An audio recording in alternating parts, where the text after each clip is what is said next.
Today we're looking at Diamine's Imperial Purple. Hi, I'm Adam, and I'm an ink guy. I get inks, test them, and share the results with you. Now, as it sounds, Diamine's Imperial Purple is Imperial Purple. Diamine's Imperial Blue is a blue ink. Now, to make sure I have a range of experience with this ink, I do the writing samples. I put the ink into a different pen for a day. I then put it into a Pierre Cardin President with a medium nib to take my notes for this video. Now, before we get to the writing samples, let's look at the sciencey bits. Up first is a chromatography, and I agree with Vita that I've learned a lot by doing multiple chromatographies. The one on the left is done the way it's supposed to be done. I put a line of ink down, and I immediately dunk it in the water for 10 to 15 seconds. And what we see is rather interesting, because this is immediately in the water, and we see a line that's really hanging around on an immediate into water. Now we see some purple. The blue doesn't really come in until later in this chromatography, and it's got two different blues, a very dark blue and a very light blue. Quite nice. The one on the right I let dry for 10 minutes before I dunk it into water. And there's actually quite a bit of difference. The purple line across the bottom is much darker. And we even see a second purple line where it was still trying to hold in place. The purple that moves up the page, but then we see some of the dark, and there's less dark blue than there was on the original one, or that dark purple. And the blue, much more pronounced. Again, this is a blue ink with an awful lot of purple in it. But I think that's where a little bit of the sheen in the smear comes from. Now, resistance tests are done to see how this ink can be expected to perform on the page, and more importantly, how hard it might be to clean from your pens. I let the smear dry for 3 days before testing it.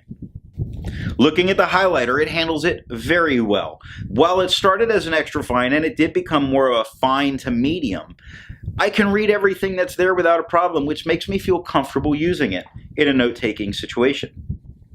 Water lifted very little of this ink. It did move a lot of it around, but it did not really take it off the page. As we saw in the chromatography, there's a couple of bits in there that really hold on to the paper.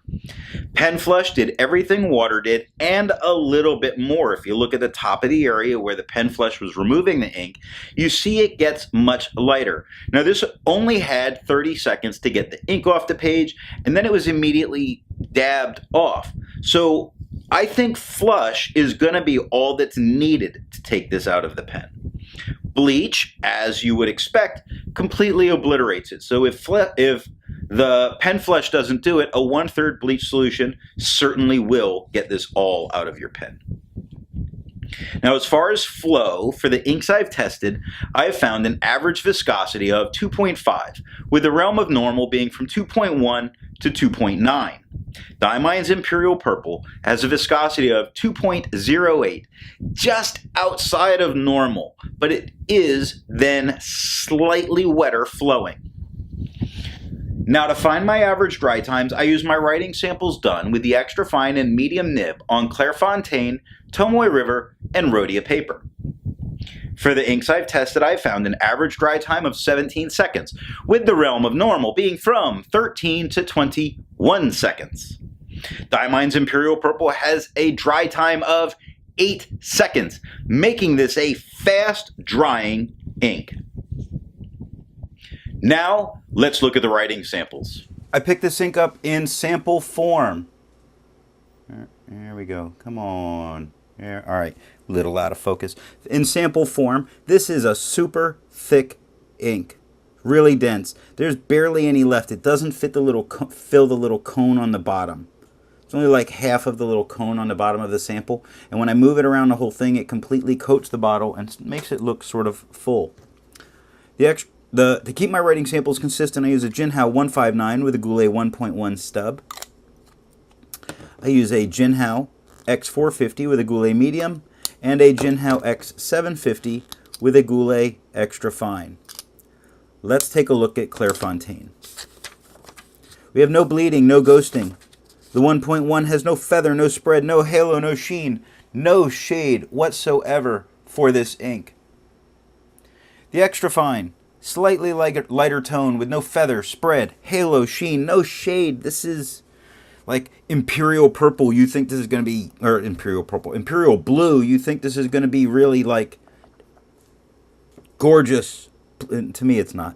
3 seconds to dry. It's only a blue. To me, it's rather plain. Medium, same tone as the extra fine. No feather, no spread, no halo, no sheen, no shade whatsoever. 7 seconds to dry. The scrubby of the extra fine and the medium show us no color variation. We got none.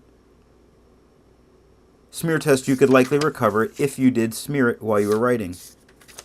So Tomoe River, no bleeding. Of course we have ghosting. It's a dark ink on Tomoe River. The 1.1 has no feather, no spread, no halo, no sheen, no shade. And it shows a little bit of a purpley tone. The same kind of purpley tone that we saw in the smear. Where are we at? Autofocus. There we go. Same kind of purpley tone we see in some of the smear.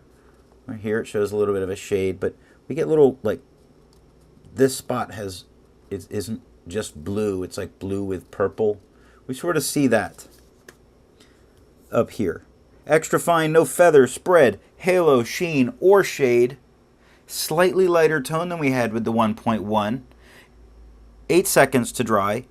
The medium, the exact same tone that we got with the extra fine. No feather, spread, halo, sheen, or shade. And holy crap, it went to 19 seconds to dry from 8. The scrubby of the extra fine and the medium show us no color variation. We got no color variation in the writing. In the smear test, you could recover this. So what happens on Rhodia paper? Rhodia gives us no bleeding and no ghosting.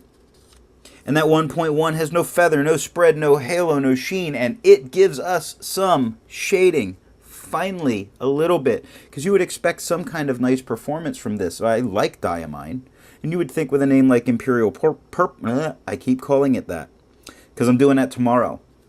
With a name like Imperial Blue, you would expect it to maybe, have some standout qualities, and largely it doesn't. But it does have some shading here where it gets darker on the E of Diamine. The IA of Diamine is darker than the MI. Imperial has, like, the I is dark, the M is light, the P is dark, the E is real dark, the R gets light again, so it's really nice up here. Then we go to the extra fine, which is a lighter tone with no feather, spread, halo, sheen, and no shade whatsoever. We lost it again. 5 seconds to dry. Same exact tone for the medium with no feather, no spread, no halo, no sheen, and no shading at all. It's, boring. Not boring in a good way, boring in a bad way. It's just blue, and it's not even like a vibrant, standout, look at me blue. It's just blue. I'd call it like Casual Friday blue. 8 seconds to dry. The scrubby for both shows no color variation. We got none. Smear test says you could likely recover it. So yellow Rhodia. Can we give this ink a little bit of pop with some yellow background? The yellow Rhodia has no bleeding and no ghosting. Let's look at the tone change for yellow paper. Nope. Nope. No change in tones. The 1.1 is no feather, no spread, no halo, no sheen. It offers the same lovely shading that we got with the white paper, where it starts with a dark I, lighter M, dark P. The IA is much lighter than the L in Imperial. Blue starts really dark, gets really light, gets dark again. It's nice up here. Then we go to the disappointment of the extra fine, where we get no feather, spread, halo, sheen, or shade. It took 5 seconds to dry to a just blue. Shouldn't have called it Imperial Blue. Should have called it just blue. Medium, no feather, spread, halo, sheen, or shade at 5 seconds to dry. The exact same tone that we got with the extra fine. 8 seconds to dry. The scrubby for both showed us no color variation. We got none. The smear test says you can likely recover it. The really redeeming quality I'm seeing here is that it does tend to dry very quickly. So Northbooks paper, it's 90 GSM. No bleeding. I mean, you get a little coming through on a scrubby. That's me putting it on stupid. No ghosting. The 1.1 has no feather, no spread, no halo, no sheen, and no shade. It's the color of this paper, the tone, this sort of muted cream color of it, it has a tendency to either really make an ink pop or not. And it took a not ink and made it not more. The extra fine, lighter tone with no feather, spread, halo, sheen, or shade. It only took 1 second to dry. Something like that you don't expect shading. The medium is the exact same tone that we got with the extra fine with no feather, spread, halo, sheen, or shade. 1 second to dry. Still, the scrubby for both showed us no color variation. We got no color variation. But with only 1 second to dry, of course you could recover that smear. You can barely smear it. So disappointed, you know what, let's try a disappointing paper, like 20-pound copy paper. Well, at least I'm not disappointed with the fact that it bleeds through all over the place. I'm not disappointed with the fact that it touched the page underneath. I'm not disappointed with the fact that it has complete and total show-through, because I've been disappointed with the ink, so here I'm not disappointed. This is a medium on top. It does have some feathering. It does have some spread. It has no halo, no sheen, and no shade. The extra fine has serious amounts of spread. It is almost as thick as the medium up top. The extra fine has no feathering. So, you know, it has that all going for us. It didn't feather in either of these. It has no halo, no sheen, and no shade. It only took 1 second to dry. The scrubby showed no color variation, but I never expect color variation on this paper. We didn't get it. And look, it doesn't smear because it goes in so fast. That is all that I have for the writing Instead of finding inks that look like Diamine's Imperial Purple, I would prefer to find an ink that complements its color on the page. I've chosen Diamine Sepia because it's a really nice yellow-brown. This is a very bright color. It's something a little more muted. I feel really helps bring forward all of that blue in your writing. Before I give my opinion on this ink, I would ask, if you've enjoyed this video, give it a thumbs up. And if it's your first time here, I would invite you to subscribe. Now, what do I think of Diamine's Imperial Purple? It leans, I keep saying it, Imperial Purple. It's Diamine's Imperial Blue, but it leans purple as a tone. And I don't care for that. I want a purple to be purple and a blue to be blue. I just have a real problem with that, and even in its performance, it's a bit lackluster. My biggest issue is that this blue leans quite a bit purple for me, or at least the sample that I had. Thanks for watching.